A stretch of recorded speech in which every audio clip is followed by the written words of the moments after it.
Mesdames et messieurs, bonjour et bienvenue dans l'Invité Culture. Aujourd'hui, je reçois une créatrice dont le pinceau dialogue en permanence avec le temps, la matière et l'espace. De l'intensité minérale de l'Éthiopie à la Pologne. Mon invitée, donc Fatem Zahra Morjani, se dit aujourd'hui citoyenne du monde.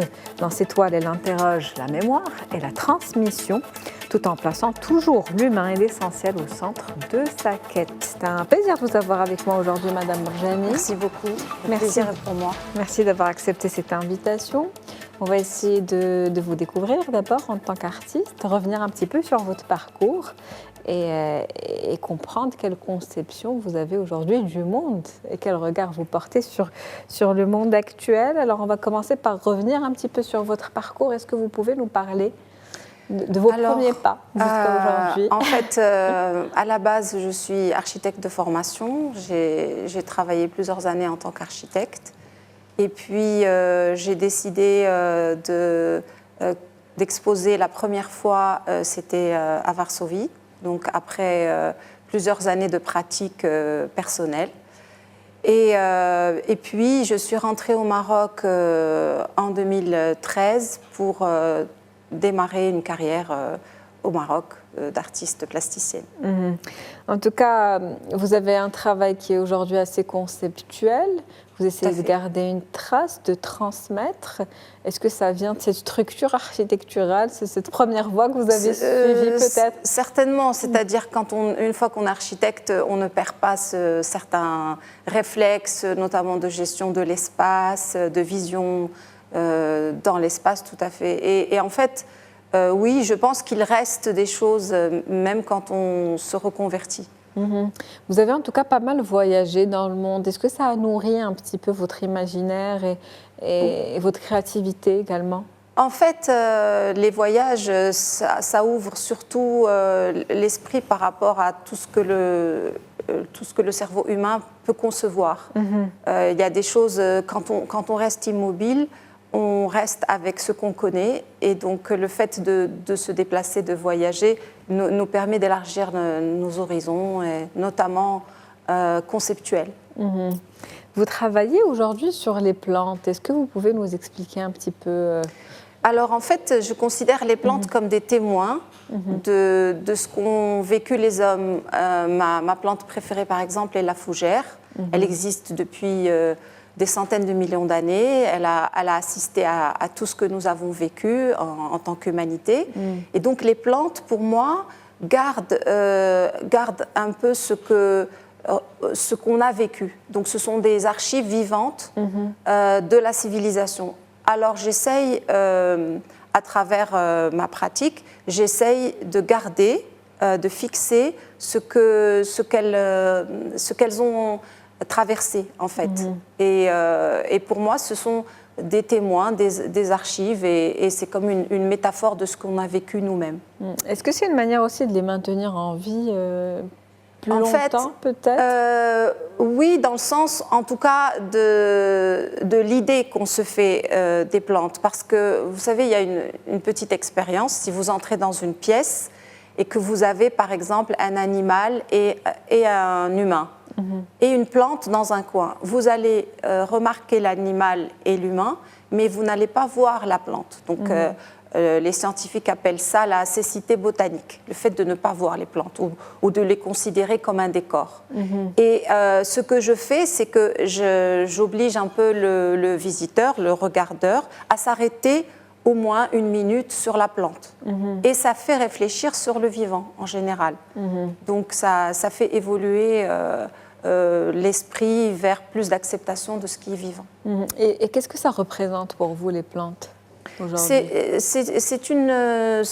En fait, c'est une métaphore de nous. C'est comme si chaque plante était un personnage qui représente un personnage humain. Vous voyez, il y a la fougère, il y a le bambou, il y a une plante d'ailleurs sur laquelle je travaille qui a disparu depuis très longtemps et qui revient souvent dans mes tableaux. D'accord. En tout cas, actuellement, vous participez à une exposition collective qui est en cours, qui devrait se poursuivre jusqu'au 19 septembre, celle à la galerie Abla Ababou, qui porte le nom de la galeriste en question. Est-ce que vous mettez en avant justement ce travail dans cette exposition? Oui, tout à fait, dans cette exposition. Alors, le sujet de cette exposition, c'est ce que la fête sauve. Et en fait, c'est la fête comme étant un acte de résilience face à ce qui se passe dans le monde. La fête est quelque chose de profondément humain. Donc, je participe avec des cyanotypes. Les cyanotypes, c'est une technique assez particulière qui est maintenant relativement connue, qui consiste à mettre une plante sur un support sensibilisé et c'est le soleil qui marque l'empreinte de cette plante. C'est un peu comme une photo sans appareil photo. Et je participe justement chez Abla Ababou avec quelques cyanotypes. Il y a des cyanotypes bleus qui sont la trace réelle du soleil et d'autres dont je change la couleur. Je fais des virages vers le sombre, vers le noir. Donc vous considérez un petit peu la plante comme un acte de résistance dans ce sens? Oui, c'est-à-dire que en fait, je fixe la plante. J'ai une technique que j'appelle la taxidermie du paysage, qui consiste à fixer la plante, à la maintenir comme si elle était un petit peu empaillée. Vous voyez, donc je ne garde pas la plante puisque c'est le corps de la plante que je garde, mais simplement c'est l'idée de cette plante. Cette idée reste éternelle, comme une archive. Voilà.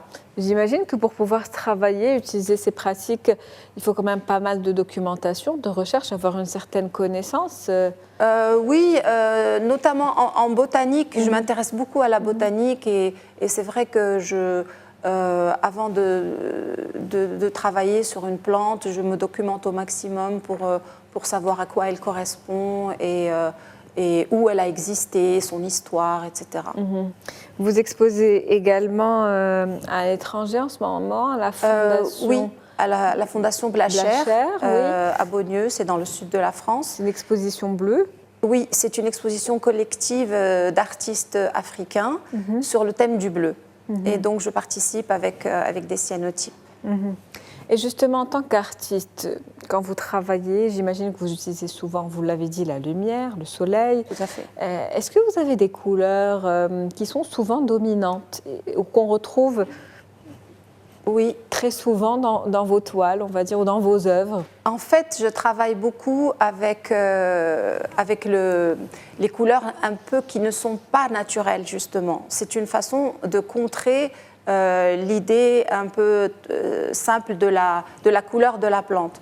Je change les couleurs. Par exemple, quand je travaille la taxidermie du paysage, c'est souvent des tons de noir et blanc, de gris, de rouge, de jaune. Le rouge et le jaune étant les couleurs du danger dans la nature. Vous voyez, quand il y a une plante empoisonnée, en général, elle est rouge. C'est pour prévenir les insectes qu'il ne faut pas y toucher. C'est bon à savoir. Merci, vous prévenez les humains également pour le coup. Voilà, par exemple, le jaune et le noir aussi. Vous avez les guêpes qui sont jaunes et noirs, etc. Mais je travaille donc beaucoup avec la lumière et j'essaye de reconstituer toujours la lumière dans mes tableaux, notamment la taxidermie. Donc la lumière vient toujours d'un côté.